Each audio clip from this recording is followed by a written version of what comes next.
नमस्कार मित्रांनो, आज मी इथं बसलेलो जे आहे ना, ही माझी आजची मेहनत नाही आहे. मी काय झालेलं आहे, मागच्या 2-3 वर्षापासून एक जिम, एक वर्कआउट हा जो आहे ना, हे माझ्या डोक्यात थोडं बसलेलं आहे.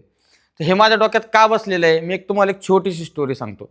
मागील 2-3 वर्षापूर्वी काय झालं होतं, की मी थोडा डिप्रेशनमध्ये होतो आणि ते रेंगाळलेली मुलं नसतात का एकदम खड्ड्यात पडलेले, त्यांना कोणी बाहेर काढू शकत नाही.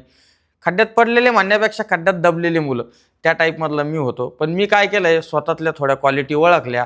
मी थोडं जिमकडे वळालो आणि फिटनेस इंडस्ट्रीमध्ये घुसलो. आज मी माझं स्वतःचं शरीर जे आहे ते 123 किलोवरून मी एक 80-82 किलोपर्यंत आणलेलं आहे.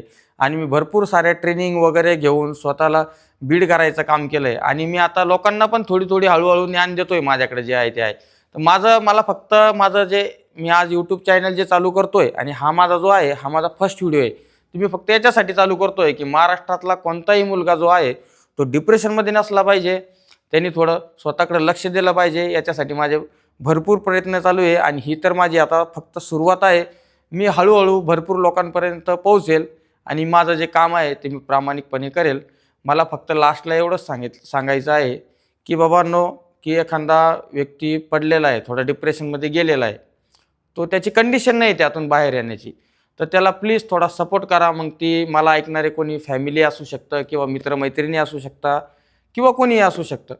तर काय प्रत्येकाला जो व्यक्ती एकदा पडतो ना, तो खचून जातो. त्याला फक्त एका पुशची गरज असते. त्याला तुम्ही त्यातून बाहेर काढा, त्याचं आयुष्य जे आहे ते नक्कीच बदलतं. हे मी स्वतःच्या अनुभवातून शिकलेलो आहे. आणि इथून पुढं माझा हाच प्रयत्न राहील की महाराष्ट्रातला कोणताही मुलगा डिप्रेशनमध्ये नाही गेला पाहिजे. त्यांनी त्याच्या फिटनेसकडे लक्ष दिलं पाहिजे, त्यांनी त्याच्या गोलकडे लक्ष दिलं पाहिजे. थँक्यू.